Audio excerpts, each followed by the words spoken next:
વચનામૃત ક્રમાંક 112 મુંબઈ ચૈત્ર 1946। આ પત્રમાં પરમ કૃપાળુદેવે લખ્યું, મોહાચ્છાદિત દશાથી વિવેક ન થાય એ ખરું, નહીં તો વસ્તુગતે એ વિવેક ખરો છે। કૃપાળદેવ એમ લખે છે કે મોહાચ્છાદિત દશાથી એટલે મોહથી આચ્છાદિત આપણો આત્મા થયેલો હોવાથી તે આત્મા સંબંધી હિત અહિતનું ભાન ન થાય એ ખરું। કેમ કે જેને વિવેક જ પ્રગટ નથી, હિત અહિતનું જ ભાન નથી, તેને સત્ય વિવેક પ્રગટ ન પણ થાય એ ખરી વાત છે, નહીં તો વસ્તુગતે વિવેક ખરો છે। નહીં તો વાસ્તવિક રીતે જોતાં આ માનવ દેહ પામ્યા તો જડ ચેતનનો વિવેક કરવો અત્યંત જરૂરી છે। કેમ કે આ વિવેક અનાદિકાલથી થયો નથી, તેથી સમ્યક દર્શનની પ્રાપ્તિ ન થઈ, માટે આ માનવ દેહમાં એ જડ ચેતન વિવેક કરવો અત્યંત આવશ્યક છે। મોહાચ્છાદિત દશાથી વિવેક ન થાય ખરું। જેમ કે સૂર્ય જેમ વાદળાથી ઢંકાયેલો હોય તો એ પોતાનું પ્રકાશ બીજાને ન આપી શકે, તેમ આત્મા મોહદશાથી આચ્છાદિત થયેલો છે, મોહદશાથી ઢંકાયેલો છે। એટલે આત્માનું અનંત જ્ઞાન દર્શન સુખ વીર્ય આદિ શક્તિઓ હોવા છતાં તેનો એને કંઈ અનુભવ જ નથી। મોહાચ્છાદિકાલથી આ મોહની કર્મ જ આપણને મૂંઝવે। એટલે કર્મ તો અનંત પ્રકારના, તેમાંય મુખ્ય 8 અને 8માંય તેમાંય મુખ્ય મોહનીય હણાય તે કહું પાઠ।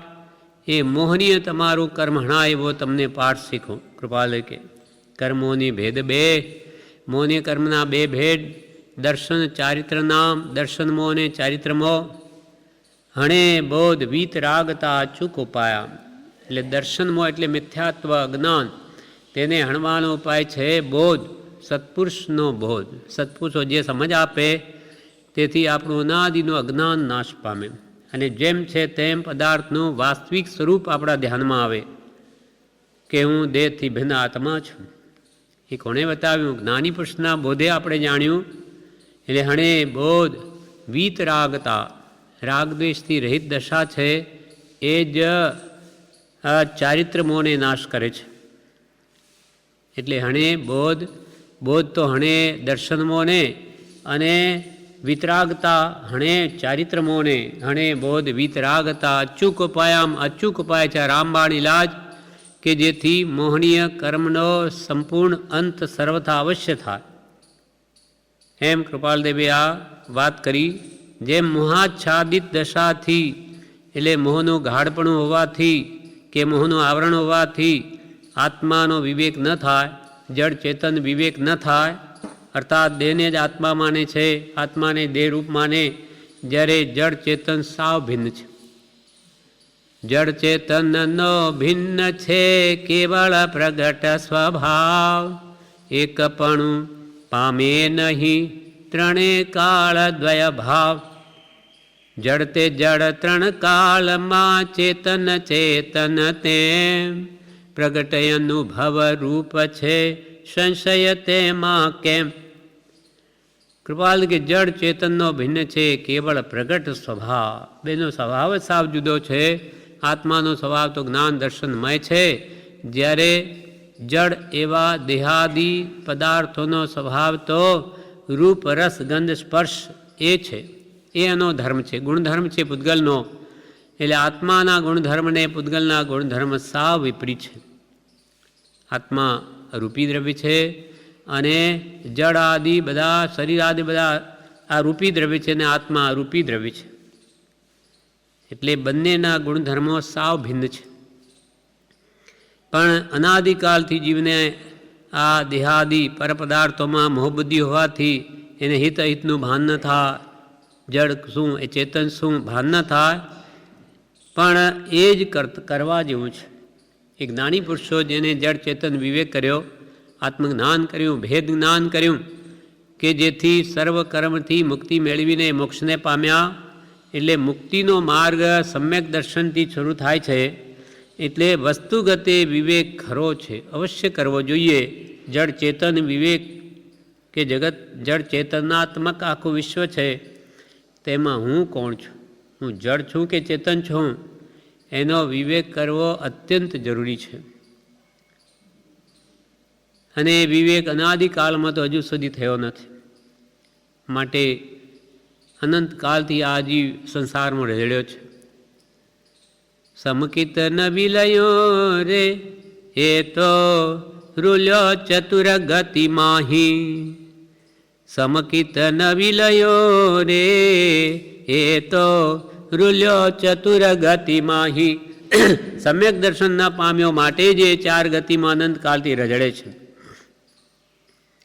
ઘણી દયા પાડી, પણ પોતાના આત્માની દયા કોણ ખાય? દયા પાડવી એ દયા એ ધર્મ જ છે, પણ સ્વદયાનો પહેલાં લક્ષ્ય હોવો જોઈએ. તો એ પરદયા પણ એને મોક્ષનું કારણ થાય છે.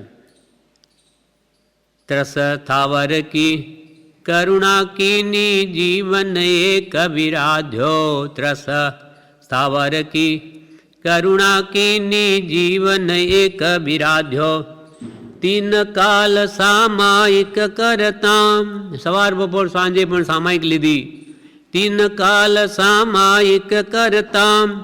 શુદ્ધ ઉપયોગન સાધ્ય સમકિત ન વિલયો રે એ તો રૂલ્યો ચતુર ગતિ માહી. તો એ હજુ સુધી સમ્યક દર્શન, આત્મજ્ઞાન, ભેદ જ્ઞાન હજુ સુધી થયું નહીં. એટલે કૃપાલ કે પહેલાં આના તરફ ધ્યાન આપો અને એનો લક્ષ્ય રાખીને દયા જ પાડો. ભવે ખેદ પ્રાણી દયા, પછી ભવે ખેદ અંતર દયા થાય ત્યારે તે કહીએ જિજ્ઞાસ. તે જિજ્ઞાસુ જીવને થાય સદગુરુ બોધ, તો પામે સમકિતને, તો સમ્યક દર્શનને પામે અને વર્તે અંતર શોધ.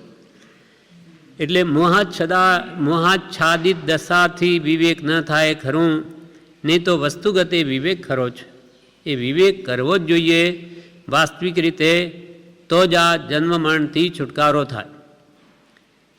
એના માટે કૃપાલદેવ હવે કહે છે, ઘણું જ સૂક્ષ્મ અવલોકન રાખો, ઘણું જ સૂક્ષ્મ અવલોકન રાખો. બધી ઉપરની ક્રિયાઓ થયા કરે, પણ હવે સૂક્ષ્મ દ્રષ્ટિ કરો અને હું શું કરી રહ્યો છું તેના પર પૂરું ધ્યાન આપો. કેમ કે સૂક્ષ્મ દ્રષ્ટિ વગર એ આત્માની વાત સમજાય એવી નથી. એટલે આપણે હે ભગવાન બોલીએ છીએ, હે ભગવાન બહુ ભૂલી ગયો, મેં તમારા અમૂલ્ય વચનને લક્ષ્યમાં લીધા નહીં. અને વળી જેમ જેમ સૂક્ષ્મ વિચારથી ઊંડો ઉતરું છું, તેમ તેમ તમારા તત્વના ચમત્કારો મારા સ્વરૂપનો પ્રકાશ કરે છે. તમારા વચનો એમાં જેમ જેમ ઊંડો ઉતરું, તેમ તેમ મને મારા સ્વરૂપનું ભાન થાય કે હું કોણ છું, ક્યાંથી થયો, શું સ્વરૂપ છે મારું ખરું, અને આ કોના સંબંધે આ બધી વળગણા છે મોહની, તે રાખું કે પરહરું. એ પણ જેમ જેમ તમારા વચનોમાં સૂક્ષ્મ રીતે ઊંડો ઉતરું તો સમજાય છે, નહીં તો બધી ઉપલક ધર્મક્રિયા થયા કરે. એટલે મોહાચ્છાદિત દશાથી વિવેક ન થાય ખરું, નહીં તો વસ્તુગતે વિવેક ખરો છે. ઘણું જ સૂક્ષ્મ અવલોકન રાખો. કૃપા ખૂબ સૂક્ષ્મ દ્રષ્ટિથી જોયા કરો કે મારો આત્મા શું કરી રહ્યો છે, અંદરમાં કેવા ભાવો વર્તી રહ્યા છે, એના પર ચોકી રાખો, ધ્યાન રાખો. નહીં તો પ્રતિ સમયે જીવ કર્મ બાંધે છે. ઘણું જ સૂક્ષ્મ અવલોકન રાખો. હવે 3 વાત કરે છે.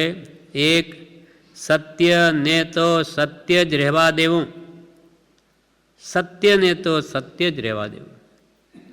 ભગવાને જે કહ્યું આપણાથી ન બનતું હોય, આપણી ખામી હોય, શક્તિ ન હોય, પણ સત્યને તો સત્ય જ રહેવા દેવું.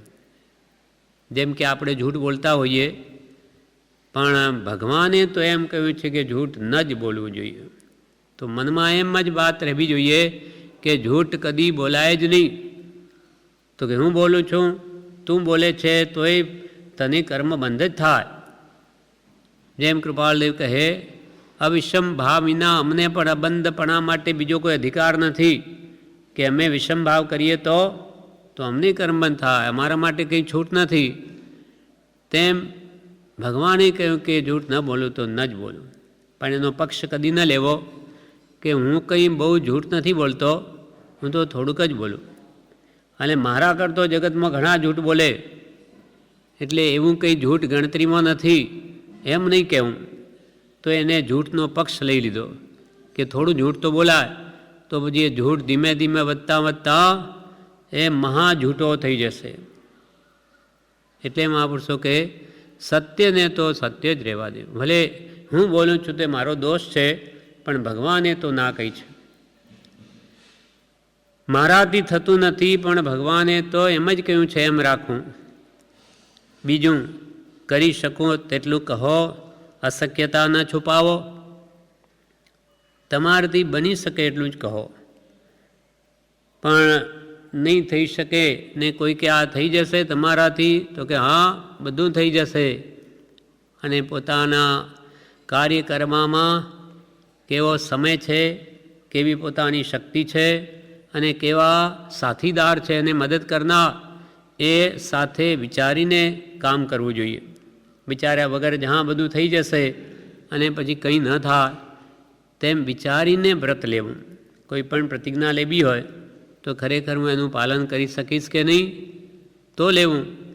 અશક્યતા ન છુપાવો. અશક્યતા અથવા તમારી શક્તિ હોય તો છુપાવો નહીં, અને તમારી જેટલી શક્તિ હોય તેટલું જ અંગીકાર કરો. પ્રતિજ્ઞા લઈને એમાં દોષ ન લગાડો, એ વધારે પાપ છે. સત્યને તો સત્ય જ રહેવા દેવું. કરી શકો તેટલું કહો, અશક્યતા ન છુપાવો. ત્રીજું, એક નિષ્ઠિત રહો. એક નિષ્ઠિત રહો એટલે એક ઉપર દ્રઢ શ્રદ્ધા રાખો, નિષ્ઠા રાખો. પહેલાં તો જેના ઉપર આપણે વિશ્વાસ મૂકીએ તે ખરેખર જ્ઞાન પામેલા છે કે નહીં એ પહેલાં પૂરી ચકાસણી કરો. કૃપાલ કે કોઈને પણ ગુરુ માનતા પહેલાં પોતે જ્ઞાન પામેલા છે કે નહીં એની તે પામ્યાની પૂર્ણ ચોકસી કરવી કે હા એ જ્ઞાન પામેલા જ છે. નિર્ણય થાય તો પછી એના પર પૂર્ણ વિશ્વાસ કરવો અને એમ કર્યા કરવું. એક નિષ્ઠિત રહો. ભગવાન વિતરાગોએ કહેલો જે સત્ય ધર્મ પરમ સત્ય છે એમ જો લાગતું હોય તો તેના પર દ્રઢ નિષ્ઠા રાખો. એક નિષ્ઠિત રહો. ગમે તે કોઈ પ્રશસ્ત ક્રમમાં એક નિષ્ઠિત રહો. ગમે તે કોઈ પ્રશસ્ત ક્રમમાં શ્રદ્ધાવાન રહો. એટલે પ્રશસ્ત એટલે શુભ આરાધના. જે આત્માનું જેથી કલ્યાણ થાય તેને પ્રશસ્ત કહેવાય. અપ્રશસ્ત ને પ્રશસ્ત. અશુભ ભાવ તે અપ્રશસ્ત ભાવ છે, અને શુભ ભાવ શુદ્ધના લક્ષ્ય જે કરવામાં આવે તે પ્રશસ્ત ભાવ છે. એટલે ગમે તે કોઈ પ્રશસ્ત ક્રમમાં એક નિષ્ઠિત રહો. પછી દ્રવ્યાનુયોગ વગેરે કે શુભ આરાધનામાં શ્રદ્ધાપૂર્વક પ્રવર્તો, અથવા ભક્તિમાં, સ્વાધ્યાયમાં, વાંચનમાં, વિચારવામાં, લખવામાં, ગોખવામાં, કોઈ પણ શુભ ક્રિયામાં એક નિષ્ઠિત રહો. ક્રમ બાંધ્યો હોય તે પ્રમાણે નિયમથી વર્તો. સવારથી લગાવીને સાંજ સુધીની જે પ્રવૃત્તિ હોય કે આ પ્રમાણે ભક્તિ, આ પ્રમાણે સ્વાધ્યાય, આ પ્રમાણે વ્યવહાર કે વેપાર કે આ પ્રમાણે ભણવું, એ બધું જે કંઈ હોય તે નિશ્ચિત રાખો. નિયમિત રીતે વર્તો. કૃપાલ કે નિયમથી કરેલું કાર્ય ત્વરાથી થાય છે અને ધારેલી સિદ્ધિ આપે છે. સમયસર કામ કરે તો જ સિદ્ધિ થાય અને આનંદના કારણરૂપ થઈ પડે છે. વ્યવહારમાં એ વાત સમજાય છે. વ્યવહારમાં સમયસર દુકાન ખોલે, નોકરીએ પણ સમયસર જ જાય, તેમાં કંઈ આડું ઉડું ચાલે નહીં તો એની દુકાન પણ ન ચાલે. એક દિવસ 10 વાગે ખોલે, 12 વાગે ખોલે, 2 વાગે ખોલે, નહીં ખોલે તો એને ત્યાં ગ્રાહક નહીં જાય કે એના ઠેકાણા નહીં, એ હશે કે નહીં. ત્યાં તો એ સમજાય છે કે ભાઈ સમયસર દુકાને જઈને બેસવું જ પડે, પછી ગ્રાહક હોય કે ન હોય. નોકરીવાળો પણ એમ કરતો હોય તો 8 વાગે આવે, નહીં આવે, અડધો દિવસે આવે, તો શેઠ એના ભરોસે કંઈ કામ ન કરી શકે, એના કંઈ ઠેકાણા નથી. તેમ વ્યવહાર સિદ્ધિમાં પણ નિયમિતતા જોઈએ તો પરમાર્થમાં તો પહેલી જોઈએ, કેમ કે આ તો સંસ્કાર એનામાં પડેલા નથી અનાદિથી. જો નિયમિત રીતે ભક્તિ સ્વાધ્યાય સ્મરણ આદિ ન કરે તો બધું ભૂલાઈ જાય, એનો ભાવ પણ પાછો હટી જાય અને ધર્મ જ મુકાઈ જાય. પછી આત્મા સંબંધી વાતથી બહુ દૂર ચાલ્યો જાય. એટલે કૃપાલ કે એક નિષ્ઠિત રહો, ગમે તે કોઈ પ્રશસ્ત ક્રમમાં એક નિષ્ઠિત રહો. જેમ કે આપણે જો ખરેખર ધર્મ આરાધના કરવી હોય તો એના માટે પૂજ્યપાદ સ્વામી જ્ઞાનીપુરુષ થઈ ગયા, એ સમાધિ શતક લખ્યું છે. એમાં કહે છે કે જે તમારે કામ કરવું હોય તેની વિચારણા નિરંતર રાખો. તે કહો તે પૂછો સૌને, તે કહો તે પૂછો સૌને, તે ઈચ્છો તન્મય રહો. જેથી મિથ્યાત્વ મૂકીને નાનાવસ્થા તમે ગ્રહો. તે કહો તે પૂછો સૌને, જેને આત્મા સંબંધીનું કલ્યાણ કરવું હોય તો તે જ વાત બીજાને કહો. વાત કરવી હોય તો આત્મા સંબંધી કરો. તે કહો તે પૂછો, કોઈને પ્રશ્ન પૂછવા હોય તો એના સંબંધી જ પૂછો કે આત્માનું કલ્યાણ કેમ થાય, ઉદ્ધાર કેમ થાય, અથવા આત્મા કેમ અનાદિકાળથી આ સંસારમાં રઝળે છે, એથી મુક્ત થવાનો ઉપાય શું. તે કહો તે પૂછો સૌને, તે ઈચ્છો તે જ ઈચ્છો કે જન્મ મરણથી કેમ મુક્ત થવાય, અથવા મારા રાગદ્વેષ કેમ નાશ પામે, તે ઈચ્છો. તે કહો તે પૂછો સૌને, તે ઈચ્છો તન્મય રહો. તન્મય, તે મય રહો, તદાકાર થઈને નિરંતર એ જ ભાવોની અંદરનું ઘોલન રાખો. તન્મય રહો, એનું ફળ શું આપશે.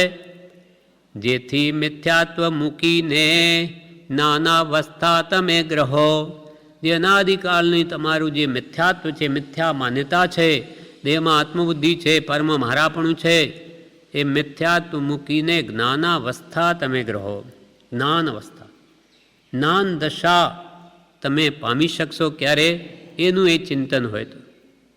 મોટા મોટા આવિષ્કારો જે કરે છે એ રાત દાડો એ જ વિચારમાં મગ્ન હોય ત્યારે તે આવિષ્કાર થાય છે, એ ભૌતિક. એવી રીતે આત્માનો ઉદ્ધાર કરવો હોય તો આત્મા સંબંધીની વિચારણા એને કે એને પ્રકારે જુદી જુદી રીતે પણ તે સંબંધી જ હોવી જોઈએ. જેમ કે પ્રભુશ્રી અહીંયા ક્રમ ગોઠવ્યો, ભલે સવારના 4થી રાતના 9:30-10 વાગ્યા સુધી ક્રમ યોજ્યો, ભલે એમાં વિવિધ પ્રોગ્રામ રાખ્યા, પણ બધામાં લક્ષ્ય એક આત્મશુદ્ધિનો જ છે. ભલે પછી ભજન હોય કે ભક્તિ હોય કે સ્વાધ્યાય હોય કે સ્મરણ મંત્રની માળા હોય, બધાનો લક્ષ્ય આત્મા પ્રાપ્તિ, અન્ય કોઈ ઉદ્દેશ્ય નથી. એટલે પ્રભુ કે આશ્રમનો પાયો તો પ્રભુ સત અને શીલ છે. સત એટલે આત્મા, આત્માની જ વાત, અને તેને પોષણ મળે, તે આત્મવિચારના નિર્વિઘ્નપણે થઈ શકે એના માટે જોઈ તો સદાચાર, તે શીલ છે, તે પહેલો જોઈએ. સદાચાર જીવનમાં ન હોય તો એ ધર્મ આરાધ ન કરી શકે. એટલે પ્રભુ કે આશ્રમનો પાયો જ સત અને શીલ છે. એને લઈને જ આજે એટલી પવિત્રતા, શાંતિ અને અક્રમ એ આત્મજાગૃતિ આપવા માટે દર 2 કલાકે આત્માને જાગૃત કર્યો છે કે વળી પ્રમાદમાં નહીં ચાલ્યો જાય. એટલે કૃપાલ કે એક નિષ્ઠિત રહો, ગમે તે કોઈ પ્રશસ્ત ક્રમમાં એક નિષ્ઠિત રહો. એના પર એક દ્રષ્ટાંત છે. એક શેઠ હતા, તેમને ઘણી મોટી ઉંમરે એક પુત્રનો જન્મ થયો, પણ તે પુત્ર તો મોટો થયો કે વૈરાગ્ય પામી પૂર્ણ આરાધક, એટલે કંઈક વૈરાગ્યનું નિમિત્ત બની આવ્યું ને એ તો ઘર છોડીને ચાલ્યો ગયો, પૂછ્યા વગર જ.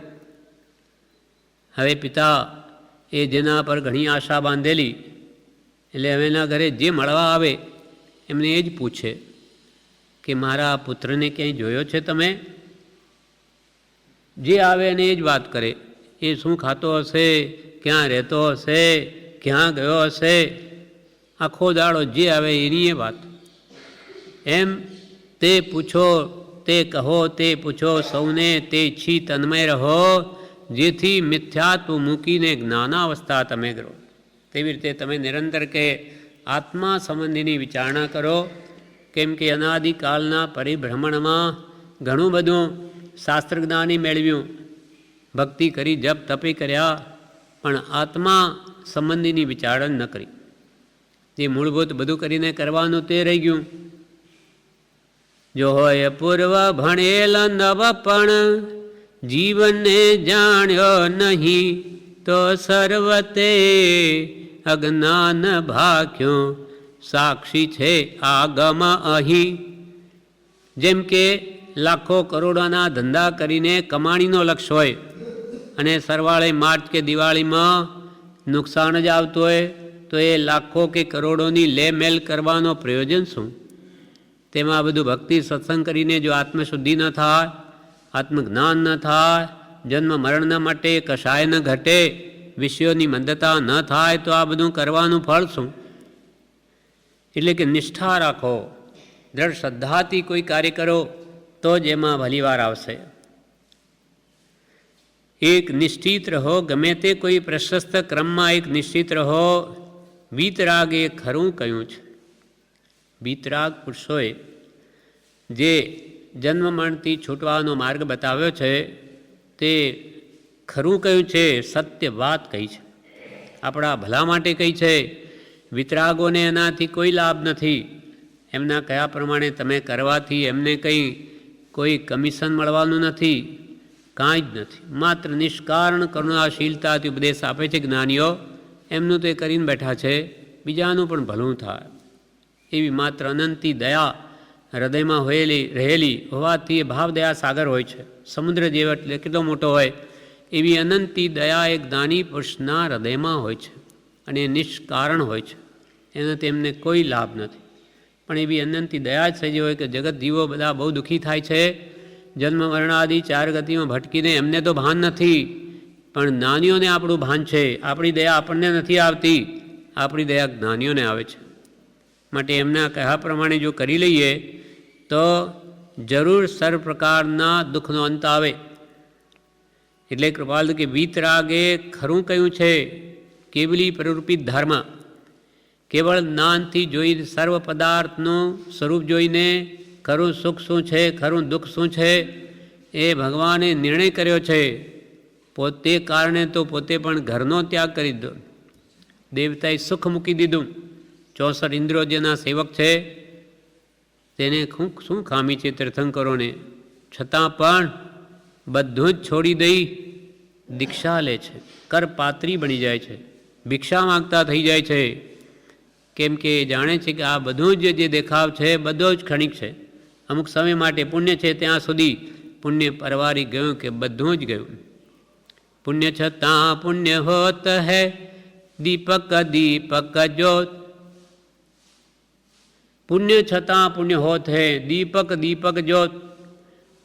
દીવો છે ત્યાં સુધી બીજો દીવો સળગાવી લો, તેમ પુણ્ય હોય ત્યાં સુધી બીજું પુણ્ય કરી લો. આ પુણ્ય ગયું કે પાપનો ઉદય આવ્યો તો માંડ પેટ ભરાતું હોય તો અહીંયા સત્સંગ કરવાની કોને ભાવના થાય? પ્રવૃત્તિ માંડ કરે ત્યારે ઘર ચાલતું હોય તો નિવૃત્તિને ટાઈમ કોને મળે? તો આ બધું આપણા પુણ્યને ઉદય મળ્યું છે. માટે વિતરાગે ખરું કહ્યું છે એમ માની તે પ્રમાણે કે કરવા માંડો. વિતરાગ પુરુષોનો કહેલો પરમ શાંત રસમય ધર્મ પૂર્ણ સત્ય છે, પણ જીવના અનઅધિકારીપણાને લીધે તથા સત્પુરુષના યોગ વિના સમજાતું નથી. તો પણ તેના જેવું જીવને સંસાર રોગ મટાડવાને બીજું કોઈ પૂર્ણ હિતકારી ઔષધ નથી. આ જન્મ મરણથી મુક્ત થવાનો બીજો કોઈ ઉપાય નથી. એ તો ભગવાને કેવળ જ્ઞાનથી જોઈને આપણને કહી દીધો.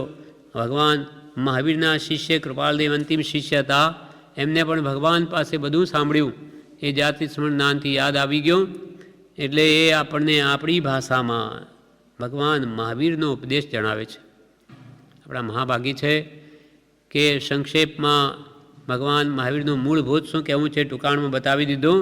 બાકી શાસ્ત્રો શોધવા જઈએ તો કંઈ પાર ના આવે. આપણી ઉંમર કેટલી, બુદ્ધિ કેટલી, શક્તિ કેટલી, આરંભ પરિગણની ઉપાધિ બધી કેટલી, નિવૃત્તિ ક્યાં, તો એ સત શું જાણી શકે? એટલે હવે કૃપાલદેવે બધું આપ્યું, પણ એના પ્રત્યે આપણો જો દ્રઢ વિશ્વાસ આવી જાય તો આપણું અડધું કામ થઈ ગયું. આપણે કંઈ શોધવાનું નથી, બસ એ કહેમ કરી જા કૃપાલ કે બીજું કાંઈ શોધમાં માત્ર એક સત્પુરુષને શોધીને તેના ચરણ કમલમાં સર્વભાવ અર્પણ કરી દઈ વર્ત્યો જ જા એની આજ્ઞામાં. પછી જો મોક્ષ ન મળે તો મારી પાસેથી લેજે. શું એમની પાસે પડ્યા છે આમ સ્ટોકમાં ઘણા, તે તમને આપી દે? અર્થાત મોક્ષ એ આપવાની વસ્તુ નથી. અર્થાત તું જ્ઞાનીના કયા પ્રમાણે વર્તીશ તો તને મુક્તિ મળશે જ, એમાં બે મત નથી, એમાં કોઈ શંકાને સ્થાન નથી. કેમ કે જ્ઞાનીની આજ્ઞા એ ભવમાં જવાને આડા પ્રતિબંધ જેવી છે. એક પણ આજ્ઞા વિષય કશાયને પોસે એવી જ્ઞાનીની ન હોય. એટલે જ્ઞાની કેમ કરે જાઓ, એટલે ગમે તે કોઈ પ્રશસ્ત ક્રમમાં એક નિશ્ચિત રહો. વીતરાગે ખરું કહ્યું છે. અરે આત્મા સ્થિતિ થાપક દશા લે.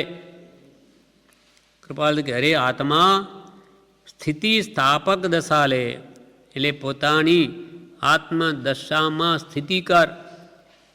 બધું જ મૂકી દઈ તારા આત્મામાં અનંત સુખ છે એટલે આ જગતના સંકલ્પ વિકલ્પને મૂકી દઈ અને આત્મસભામાં સ્થિર થા. કેમ કે ઉપજે મોહ વિકલ્પથી સમસ્ત આ સંસાર, અંતર્મુખ અવલોકતા વિલય થતા નહીં વાર. આ બધા મોહના વિકલ્પો કરીને આખો સંસાર ઊભો કરી દીધો. હવે અંતર્મુખ અવલોકતા વિલય થતા નહીં વાર. અંતર્મુખ અવલોકન, પોતાના આત્મામાં હું કોણ છું, ક્યાંથી થયો ને શું સ્વરૂપ છે મારું ખરું, આ અમૂલ્ય તત્વ વિચાર કાવ્યમાં કૃપાલદેવે કહ્યું. એની વિચારણા કરો તો જ કે છે આત્મ સ્વરૂપમાં સ્થિતિ થશે. એટલે બનારસીદાસ જ્ઞાની પુરુષ થયા છે, જેને સમયસાર નાટક લખ્યો, એ પણ કહે છે વસ્તુ વિચારત ધ્યાવતે મન પામે વિશ્રામ, રસ સ્વાદત સુખ ઉપજે અનુભવ્યા કો નામ. વસ્તુ વિચારત ધ્યાવતે, વસ્તુ તો બે છે જડ ને ચેતન. એ વસ્તુ વિચારત ધ્યાવતે, એનો વિસ્તારથી વિચાર કરતાં કરતાં ધ્યાન કરતાં મન પામે વિશ્રામ, મન શાંત થઈ જાય કે જગતનું આવું સ્વરૂપ છે જડ પદાર્થોનું, અને હું આવો અનંત સુખનું ધામ છું, તો મારે મારા સ્વરૂપને કેમ પ્રાપ્ત ન કરવું જોઈએ. વસ્તુ વિચાર ધ્યાવતે, જ્યારે આ વાત સમજાઈ જાય ત્યારે મન પામે વિશ્રામ અને રસ સ્વાદ સુખ ઉપજે અનુભવ યાકોના. ત્યારે આત્માનો અનુભવ રસ, પરમ શાંત રસ એના અંતરમાં અનુભવાય છે. પછી એને જગતની બધી વસ્તુઓ તુચ્છ લાગે છે. વીતરાગે ખરું કહ્યું છે અરે આત્મા સ્થિતિ થાપક દશા લે. પોતાના સ્વરૂપમાં સ્થિર થઈ જા, પછી તને કોઈ કાળે કોઈ પણ પ્રકારના દુઃખ ના આવે. નિર્વિકલ્પ દશા એ આત્માનો સ્વભાવ છે. એકવાર જો પોતાનો આત્મા સ્વભાવમાં આવી ગયો પછી એને કદી જન્મ મરણ નહીં થાય, વિભાવમાં જાય જ નહીં. એકવાર સંપૂર્ણ શુદ્ધ થયેલી વસ્તુ આત્મા પરમાત્મા સ્વરૂપને પામ્યા પછી કદી મલિન ન થાય. માટે એકવાર તું શુદ્ધાત્મા પુરુષાર્થ કરીને પણ તું તારા સ્વભાવને પામી લે, અને એ નિજ શુદ્ધતા વગર પ્રાપ્ત ન થાય. મોક્ષ કયો નિજ શુદ્ધતા, તે પામે તે પંથ.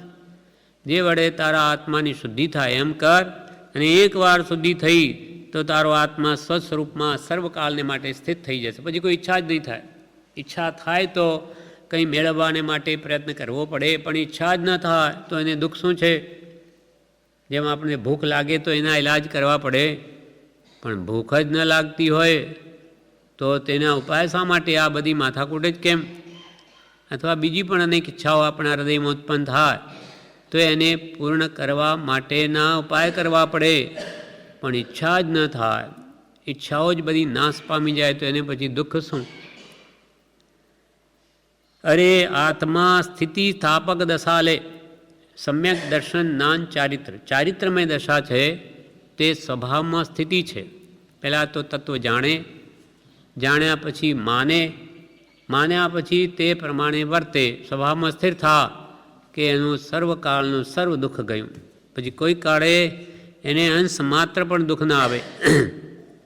શાશ્વત સુખ શાંતિ, અહીંયા આપણે ગમે એટલા પ્રયત્ન સંસારમાં કરીએ એ બધું સુખ બધું ક્ષણિક છે, ક્ષણ માત્ર છે.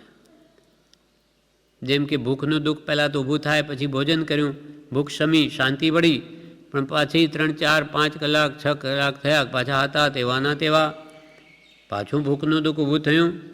એમ સંસારના કહેવાતા સુખ એ બધા ક્ષણિક છે, નાશવંત છે, શાશ્વત સુખ નથી. ને પરને આધીન છે, સ્વાધીન નથી, પર પદાર્થને આધીન.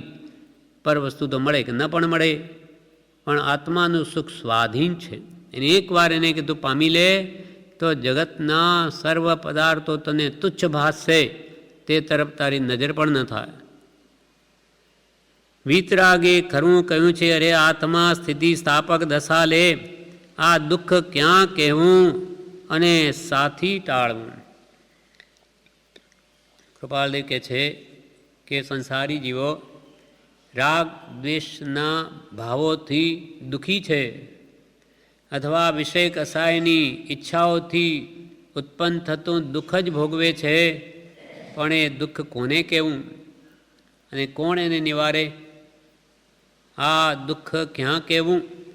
અંતરની જે ઈચ્છાઓનું દુઃખ છે એ વિશેષ દુઃખ છે. શારીરિક દુઃખ કરતાં પણ માનસિક દુઃખ વિશેષ છે, મનનું દુઃખ.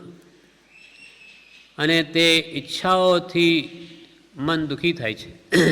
મારે આ જોઈએ, તે જોઈએ, આમ રોજ રોજ નવી નવી ઈચ્છાઓ, જેમ જેમ વસ્તુ જુએ ભૌતિક રૂપાંતર થયેલી કે એના પ્રત્યે એની ઈચ્છાઓ જાગે નવી નવી, એટલે એને શાંતિ વળતી જ નથી. એટલે જે આ અંતરની જે પીડા છે ઈચ્છાઓની, તે કૃપાલ કે આ દુઃખ ક્યાં કહેવું, કોને કહેવું? કે ભાઈ મારા અંતરમાં એટલી બધી ઈચ્છાઓનું દુઃખ થાય, મને ઈચ્છાઓ મળતી નથી અને ઈચ્છાઓ પ્રમાણે મળતું પણ નથી, તો કોને કહેવું? કોને ઈચ્છાઓને પૂર્તિ કરી આપે? અથવા આ દુઃખ ક્યાં કહેવું અને સાથી ટાળવું? આજે રાગ દ્વેષ કે વિષય કસાયના ભાવોથી ઉત્પન્ન થતું દુઃખ કોને કહેવું અને કયા ઉપાય ટાળવું? એ દુઃખને કેવી રીતે દૂર કરવું કે જેથી મારા રાગ દ્વેષ નાશ પામે, કે કશાય ક્રોધ માન માયા લોભાદી સમાઈ જાય, અથવા શબ્દરૂપ રસગંધ સ્પર્શ 5 ઇન્દ્રિયના વિષયો પ્રત્યે આસક્તિ ન થાય, ઈચ્છા જ ન થાય? એ કોને કહેવું અને કોણ એના ઉપાય બતાવી શકે? તો એકમાત્ર જ્ઞાની સિવાય કોઈ ઉપાય ન બતાવી શકે. સંસારી જેઓ બધા રાગી છે, મોહી છે, દ્વેષી છે, કામી છે, ક્રોધી છે, લોભી છે, એ બીજાને શું ઉપાય બતાવે? પોતે જે રોગથી દુઃખી છે તે બીજાને ઉપાય શું બતાવી શકે? જ્ઞાની પુરુષોને જે આત્મભ્રાંતિરૂપ રોગ ગયો એ એના ઉપાય જાણે છે. પણ સત્પુરુષ પ્રત્યે આપણો પૂર્ણ વિશ્વાસ હોય તો જ એના કહ્યા પ્રમાણે કરીશું. આપણે કોઈ વૈદ્ય કે ડાક્ટર પ્રત્યે વિશ્વાસ કરીએ છીએ કે ભાઈ આ વૈદ્ય સારો છે, આ ડાક્ટર સારા છે, એટલે જે દવા લખી આપે તે લઈએ છીએ તો રોગ મટે છે. બાકી વૈદ્ય કે ડાક્ટર કહે તેમ જો ન કરીએ તો રોગ ન મટે. પછી ખાલી વાતો જ કર્યા કરીએ કે વૈદ્ય બહુ સારા, ડાક્ટર બહુ સારા, મારા 2 કલાક તો તપાસવામાં જ કાઢી લીધા, ખૂબ ઝીણવટથી તપાસ કરી, વળી દવા પણ કેટલી બધી લખી આપી, આખું પાનું ભરી લીધું, 10 જાતની દવા લખી આપી. આમ રોજે કહ્યા કરે, કદાચ બજારમાં જાય દવા પણ લઈ આવે અને રાજી થાય કે દવા આપી આપણને તો લાવી દઈએ, પણ કોઈ દિવસ જો પેટમાં જ ઉતારે જ નહીં દવાને તો એનો રોગ કેમ જાય? ગમે એટલી ભલે વેદની પ્રશંસા કરે કે દવાની પેકિંગની પ્રશંસા કરે, પણ એથી કે રોગ જાય નહીં. તેમ આપણને તો પરમ કૃપાળુ દેવ મળી ગયા. ઓહો, આ કાળમાં આવો પુરુષ મળી ગયો, એમને તો બધું આપી દીધું. સંક્ષેપમાં ભગવાન મહાવીરનો ઉપદેશ બધો સમજાવી દીધો, બહુ જ સારું કર્યું. એમ રોજે કર્યા કરીએ, પણ આપણા જીવનમાં કંઈ પલટો ન લાવીએ કે એમણે કરવા શું કહ્યું છે. તેમને તો એમ કહ્યું કે રાગદ્વેષ ઘટાડો, કશાય ભાવો ઘટાડો, કશાયની ઉપશાંતા કરો, એ કરીએ જ નહીં. અને માત્ર એમની પ્રશંસા વાતો કર્યા કરીએ તો કે એથી જન્મ મરણરૂપ રોગ નાશ ન પામે, આત્મભ્રાંતિ જાય નહીં. આત્મભ્રાંતિ સમ રોગ નહીં, સદગુરુ વૈદ્ય સુજાણ. ગુરુ આજ્ઞા સમપથ્ય નહીં, ઔષધ વિચાર ધ્યાન. આત્મભ્રાંતિ રૂપી આપણો જે રોગ છે અનાદિકાલનો છે, અને સદગુરુ તેના સાચા વૈદ્ય છે. અને ગુરુ આજ્ઞા સમપથ્યની, ગુરુ આજ્ઞા સમાન કોઈ પથ્ય નથી. એટલે ગુરુ કેમ કરવું? કેમ કે ગુરુ એના સાચા ઉપાય જાણે છે. અને ઔષધ શું છે? આત્મભ્રાંતિરૂપ રોગને દૂર કરવાની દવા શું? ઔષધ વિચાર ધ્યાન, વિચારરૂપ ધ્યાન. આત્મા જાણ્યો નથી માટે આત્મ ધ્યાન એ પણ એનું ઔષધ છે, પણ એ આપણે કામનું નથી. ઊંચી દશાવાળા પુરુષો આત્મ ધ્યાન કરે, આપણે ઔષધ વિચાર ધ્યાન. વિચારરૂપ ધ્યાન. જ્ઞાની પુરુષોએ શું શું કહ્યું એ સમ્યક જ્ઞાનને જાણવું, વિચારવું, તો જે જીવનમાં ઉતરશે. જાણ્યા વગર આપણને રુચિ ન થાય, ભાવ ન થાય, એ વસ્તુ આપણા જીવનમાં કદી ઉતરે નહીં. કોઈના કહેવાથી આપણે કરીશું, એ 4 દાડા પછી મૂકી દેવાશે. ઠીક, હવે કાલે બીજા કહેશે કે આના કરતો તો આ સારું, તો કે લ્યો ભાઈ આ કરીએ. સમજ્યા વગરનું બધું નકામું છે, એ કાયમ ટકે નહીં. એટલે મહાપુરુષો કે તમે સમજો કે શા માટે આ રાગ દ્વેષને ઘટાડવા કે મટાડવાનું કહે છે, અને શા માટે સત્સંગ ભક્તિ સ્મરણ આદિ કરવાનું કે કારણ સમજો. સંસાર દુઃખરૂપ કહે છે તો શું દુઃખ છે એ જાણો, નહીં તો એને તો સુખરૂપ જ ભાષે બચું મોહને લઈને. એમ નાનીએ જે અપેક્ષાએ વાત કરીએ તે સમજે તો પછી આપોઆપ છોડે, કોઈને કહેવું ન પડે.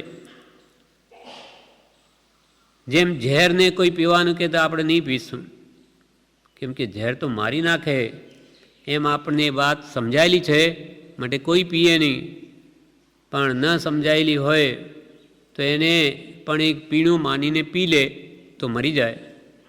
માટે શું કર્તવ્ય છે, શું અકર્તવ્ય છે, શું પેય છે પીવા લાયક છે, અથવા શું અપેય છે દારૂ વગેરે પીવા લાયક નથી, કે શું કૃત્ય છે શું કરવા લાયક છે, શું અકૃત્ય છે શું કરવા લાયક નથી, શું ખાદ્ય છે અથવા માંસ મદિરા આદિ જે છે એ ખાવા લાયક નથી. શાકાહારી બનવું, તેમાં પણ શુદ્ધ રીતે આહાર કેમ લેવો, એ બધું જે જ્ઞાની હોય તેમ ખાદ્ય અખાદ્યનો બધાનો વિવેક હોય તો જ સર્વ દુઃખથી એ છૂટી શકે.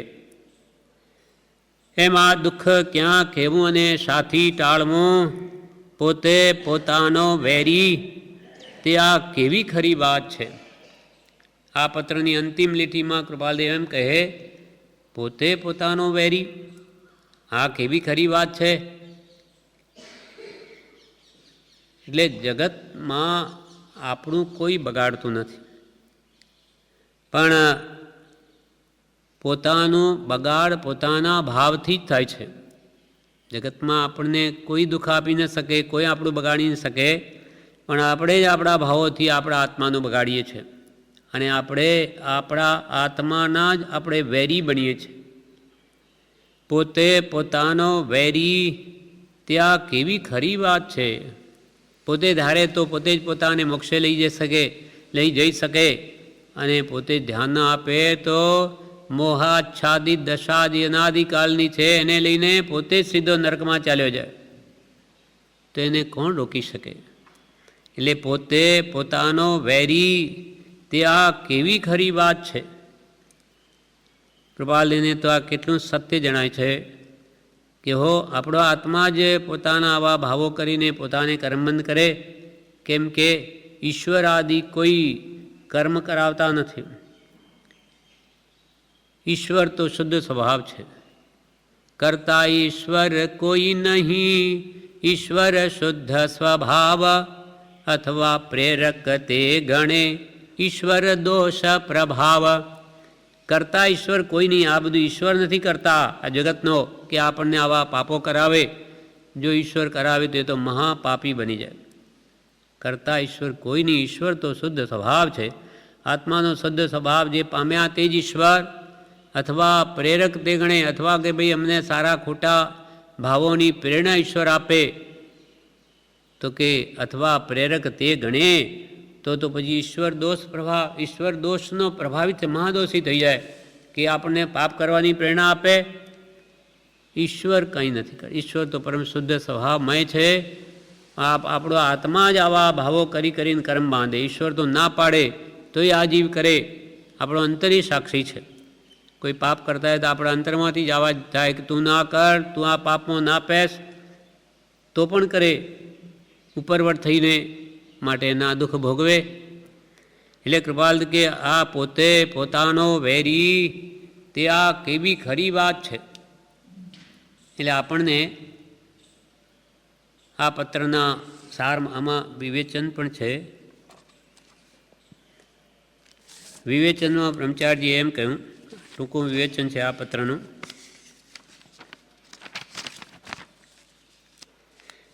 કે ધર્મ કરવાની ઈચ્છા થાય ત્યારે ઉપરથી ધર્મ કરે છે, પણ ધર્મ તો બહુ ગહન છે.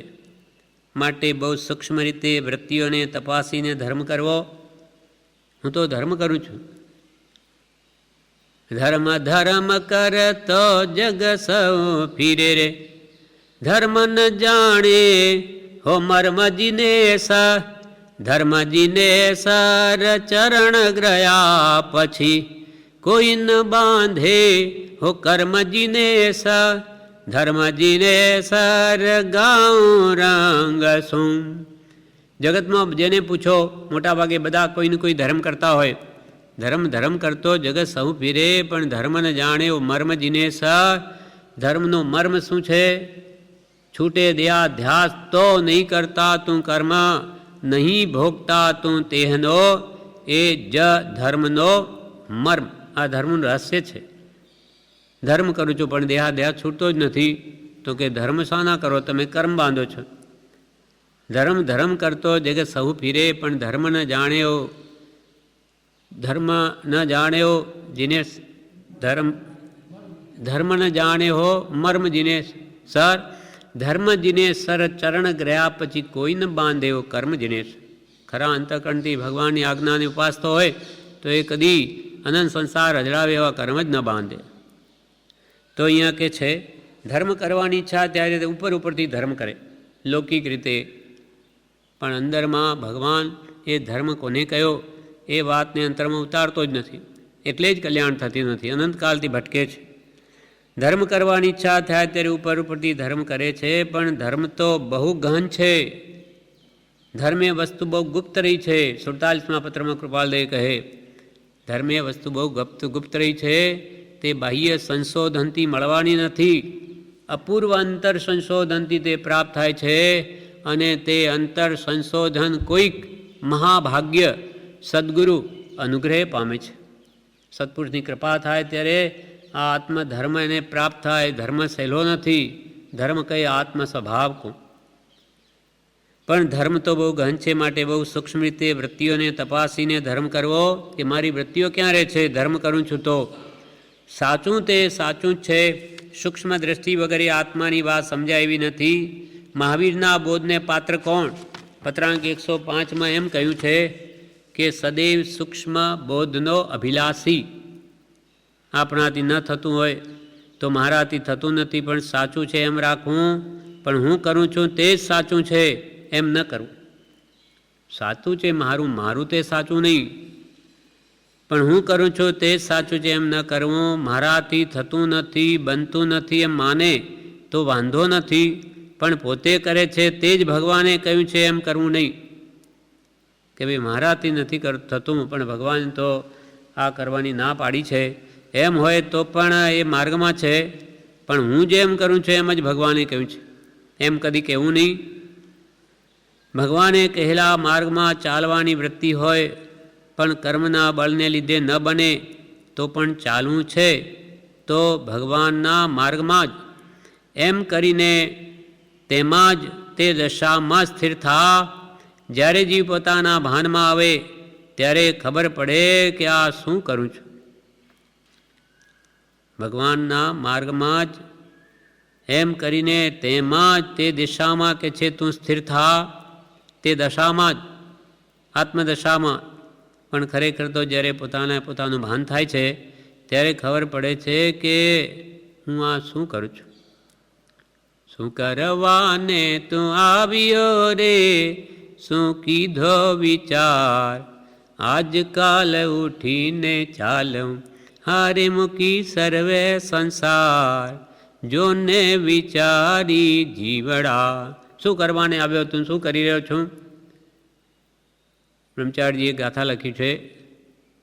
હે ભાઈ જરી મનમાં વિચારો, કેમ આવ્યો હું અહીં, ને શું કર્યું મેં કામ આજે, વ્યર્થ તો જીવ્યો નહીં. બગડ્યું જરૂર સુધારવું, સુધરેલ બગડે ના હવે, એ કાળજી ધરી કાળજે, જીવન ગુજારું આ ભવે. હે ભાઈ જરી મનમાં તો કે વિચારો, કેમ આવ્યો હું અહીં, આ મનુષ્ય બહુ કેમ પામ્યો? ત્યારે કૃપાલ કે બહુ પુણ્ય કર્યા, પુંજથી પામ્યો, એમનો એમ નથી મળ્યો. હે ભાઈ જરી મનમાં વિચારો, કેમ આવ્યો હું અહીં, ને શું કર્યું મેં કામ આજે, વ્યર્થ તો જીવ્યો નહીં. આજનો દાડો વ્યર્થ તો નથી ગયો, કે કંઈ આત્માનું કામ કર્યું કે નહીં, કે ખાલી ખાવા પીવા હરવા ફરવામાં જ સમય પસાર કર્યો. અને બગડ્યું જરૂર સુધારવું, જે કંઈ પણ બગડેલું છે એને જરૂર સુધારવું, પણ સુધરેલ બગડે ના હવે. પણ જે સુધરી ગયું છે આપણું કામ, તે હવે બગડે નહીં.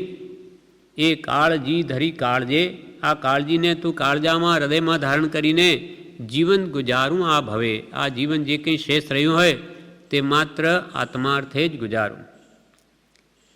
એમ અહીંયા કે છે, જ્યારે જીવ પોતાના ભાનમાં આવે ત્યારે ખબર પડે કે આ હું શું કરું છું, આત્માને કર્મ બંધાવી રહ્યો છું.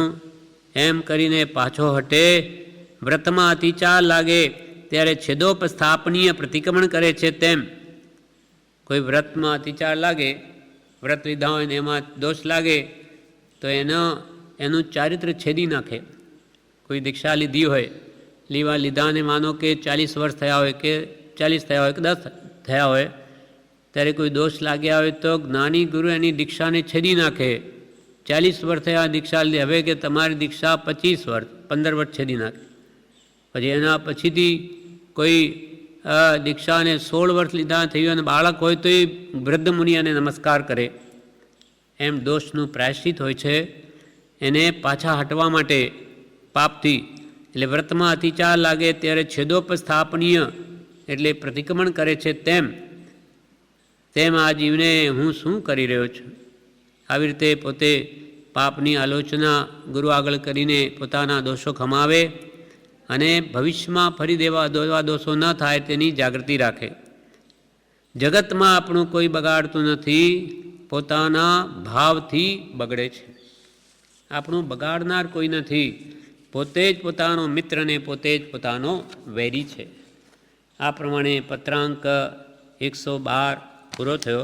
વિશેષ આગળનો આવતીકાલે લઈશ.